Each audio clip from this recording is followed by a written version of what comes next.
नमस्कार मित्रांनो, तुमचं सर्वांचं परत एका जबरदस्त नवीन व्हिडिओमध्ये मनापासून स्वागत करतो। मित्रांनो, आजचा व्हिडिओ खूप स्पेशल असणार आहे आणि हा एक जबरदस्त IPO परत एकदा मार्केटमध्ये येतोय। मित्रांनो, IPOचं नाव आहे नेप्रो केअर हेल्थ सर्व्हिसेस लिमिटेड। मित्रांनो, याचं ब्रँड नाव आहे नेप्रो प्लस। मित्रांनो, एक गोष्ट या ठिकाणी तुम्हाला प्रत्येकाला लक्षात ठेवावं लागेल।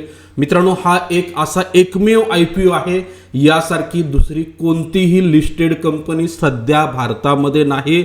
इवन जगामध्ये जर विचार केला तर खूप कमी अशा कंपन्या आहेत ज्या या सेगमेंटमध्ये काम करतात। त्यामुळे मला वाटतं की लिस्टिंग गेन जर तुम्हाला मिळवायचं असेल तर one of the best IPO पैकी हा एक IPO असेल आणि मला वाटतं की 2025च्या शेवटी हा जो IPO आहे हा मार्केटमध्ये खूप मोठा धमाका करणार आहे। मित्रांनो, ही हैदराबाद बेस्ड कंपनी आहे। 10 डिसेंबरला IPO इन्व्हेस्टमेंटसाठी ओपन होतोय, क्लोजिंग 12 डिसेंबरला आहे।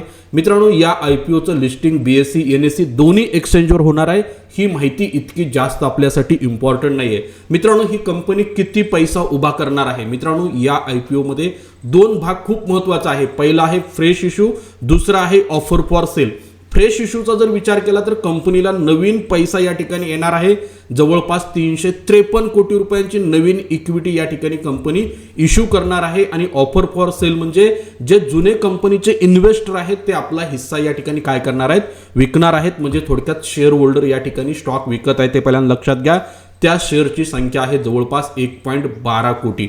मित्रांनो, आता या कंपनीच्या संदर्भात सर्वात महत्त्वाचा हा जो पैसा उभा केला जातोय, हा पैसा कुठं आणि कशासाठी वापरला जाणार आहे? फ्रेश इश्यू मधून येणारा जो निधी आहे हा नवीन डायलिसिस क्लिनिक सुरू करण्यासाठी म्हणजे केपेक्स साठी वापरला जाणार आहे। साधारणतः 129 कोटी रुपये यामध्ये भारतात नवीन डायलिसिस क्लिनिक उघडली जाणार आहेत। त्याचबरोबर जवळपास 136 कोटी रुपये कर्जाची परतफेड करण्यासाठी वापरले जाणार आहेत। प्री पेमेंट केलं जाणार आहे। त्याचबरोबर शेड्यूल्ड रिपेमेंटसाठी देखील हा पैसा वापरला जाणार आहे।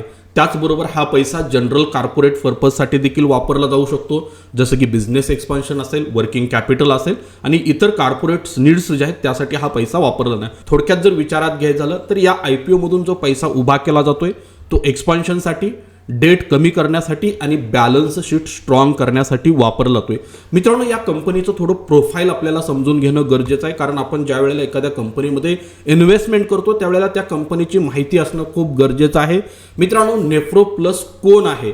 मित्रांनो, कंपनीची स्थापना 2009ला झाली। या कंपनीचं जर सेक्टर बघायचं झालं तर डायलिसिस सर्व्हिसेस आणि किडनी केअर मित्रांनो हा खूप इम्पॉर्टंट आजार आहे आणि भारतात आणि जगात या आजाराच्या पेशंटची संख्या भयंकर वेगानं वाढत आहे, हे पहिल्यांदा लक्षात घ्या। भारताचा जर विचार केला तर ऑर्गनाइज्ड सेक्टरमधली ही सर्वात मोठी लिस्टेड कंपनी येणाऱ्या दिवसात बनणार आहे। त्याचबरोबर आंतरराष्ट्रीय स्तरावर देखील या पद्धतीचं स्केल करणारी ही कंपनी आहे। भारत आणि भारताच्या बाहेर कंपनी काम करते, हे पहिल्यांदा लक्षात घ्या। टोटल क्लिनिकचा बेस जर बघितला तर तब्बल 519 क्लिनिक आहेत भारतामध्ये आहेत, त्याचबरोबर भारताच्या बाहेर देखील आहेत। भारताच्या बाहेरचा विचार केला फिलिपिन्स असेल, उझबेकिस्तान असेल, नेपाळ असेल, या देशात जवळपास 51 क्लिनिक्स असलेले तुम्हाला दिसून येतील। FY24 मध्ये सौदी अरेबियामध्ये देखील एक जॉईंट व्हेंचर उभा करून त्या ठिकाणी देखील या कंपनीनं कामकाजाला सुरुवात केली, हे पहिल्यांदा लक्षात घ्या। भारताचा जर विचार केला तर 288 सिटीजमध्ये डायलिसिस क्लिनिक आहेत, 21 राज्य कव्हर केले जातात, 4 युनियन टेरिटरीज देखील या कंपनी मार्फत कव्हर केल्या जातात। टियर 2 आणि टियर 3 सिटीजमध्ये या कंपनीचा स्ट्रॉंग प्रेझेन्स आहे। जवळपास 77% क्लिनिक याच शहरामध्ये असलेले तुम्हाला दिसून येतील। नेफ्रो प्लस नेमकं कोणत्या सर्व्हिसेस देते? मित्रांनो, तुम्हाला जर डायलिसिसची गरज असेल तर घर बसल्या तुमचं डायलिसिस ही कंपनी करून देते। त्याचबरोबर तुम्हाला ॲडव्हान्स लेवलचं डायलिसिस टेक्निक हवं असेल तर ते देते।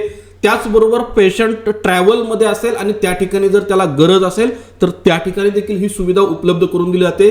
तुम्ही कुठूनही कॉल करा, त्या ठिकाणी तुम्हाला ही सर्व्हिस अवेलेबल करून दिली जाते।